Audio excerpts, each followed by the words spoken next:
السلام علیکم ورحمۃ اللہ وبرکاتہ۔ ایک چھوٹی سی دعا آپ لوگوں کو بتلا رہا ہوں جس کا بڑا فائدہ آپ لوگوں کو حاصل ہوگا۔ اگر آپ روزانہ شام کے وقت اس دعا کو پڑھ لیتے ہیں تو اللہ تبارک و تعالی ساری رات آپ کی ہر طرح کے زہریلے جانور سے حفاظت فرمائے گا۔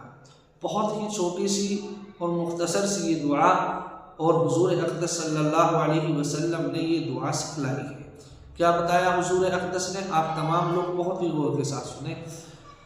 ایک حدیث ہے، حضرت ابو ہریرہ رضی اللہ تعالی عنہ اس حدیث کے راوی ہیں، فرماتے ہیں کہ نبی کریم صلی اللہ علیہ وسلم کی خدمت میں حاضر ہوا اور میں نے عرض کیا کہ یا رسول اللہ، مجھے رات کو بچھو کے کاٹنے سے بہت تکلیف پہنچی ہے۔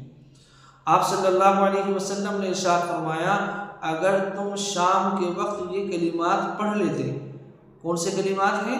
اعوذ بکلمات اللہ التامۃ من شر ما خلق۔ یہ چھوٹی سی دعا حضور اقدس صلی اللہ علیہ وسلم فرماتے ہیں کہ اگر تم ان کلمات کو شام کے وقت پڑھ لیتے تو اللہ تبارک و تعالی بچھو کے زہر سے کوئی نقصان تم کو نہیں پہنچاتا۔ آپ دیکھیں کہ چھوٹی سی دعا حضور اقدس صلی اللہ علیہ وسلم نے سکھلائی ہے، بتلائی ہے۔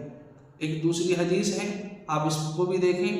حضرت ابو ہریرہ رضی اللہ تعالی عنہ اس حدیث کے بھی راوی ہیں، فرماتے ہیں کہ نبی کریم صلی اللہ علیہ وسلم نے ارشاد فرمایا، جس شخص نے شام کو وقت یہ کلمات 3 مرتبہ پڑھے، اعوذ بکلمات اللہ التامۃ من شر ما خلق، تو ساری رات اللہ تبارک و تعالی ہر زہریلے جانور سے آپ کو محفوظ رکھے گا۔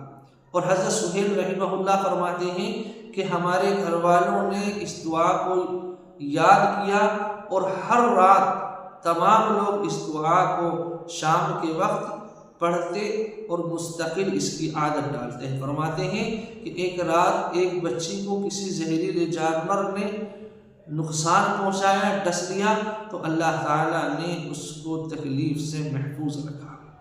یہ حضرت سہیل رضی اللہ تعالی عنہ نے اس دعا کا تجربہ بتایا ہے کہ ہم لوگ روزانہ پڑھتے ہیں۔ ایک مرتبہ ایک بچی کو کسی زہریلے جانور نے ڈس لیا تو اللہ تعالیٰ نے اس زہریلے جانور کے ڈسنے کے باوجود اس دعا کی برکت سے بچی کو تکلیف سے بچایا ہے۔ تو آپ تمام لوگ اس دعا کو، مختصر سی یہ دعا ہے، اس کو یاد کریں اور روزانہ شام کے وقت مغرب کی نماز کے بعد اس دعا کو 3 مرتبہ پڑھیں، روزانہ 3 مرتبہ پڑھیں۔ اللہ تبارک و تعالی ساری رات آپ کی ہر طریقے کے زہریلے جانور کے نقصان سے حفاظت فرمائے گا۔ اللہ تبارک و تعالی سے دعا ہے کہ اللہ تعالی مجھے بھی، آپ کو بھی اور تمام لوگوں کو اس طرح کی دعائیں یاد کرنے کی، پڑھنے کی توفیق عطا فرمائے۔ آمین۔ السلام علیکم ورحمۃ اللہ وبرکاتہ۔